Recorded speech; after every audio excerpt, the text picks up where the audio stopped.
الله جعل لك قلب واحد، اجعله يتمتع بالقرآن، اجعله يتمتع بالسنة، اجعله يا شيخ يشعر بسلامة هذا القلب وبالحياة الحقيقية. تدروا يا إخواني إنه القرآن الله سماه روح. الله أكبر. يعني نحن بدون قرآن بدون روح، بدون روح أموات. الله عز وجل يقول: أومن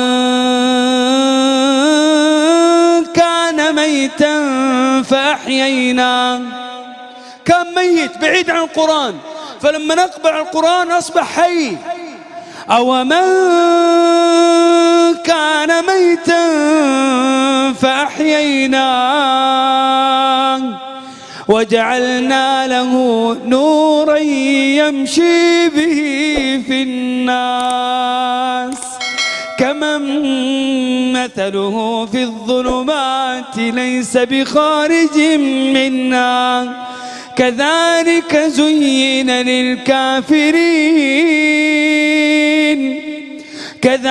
زين للكافرين ما كانوا يعملون.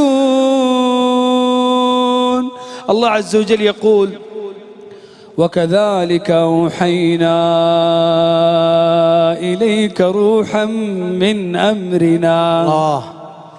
وكذلك أوحينا إليك روحا من أمرنا ما كنت تدري ما الكتاب ولا الإيمان ولكن جعلناه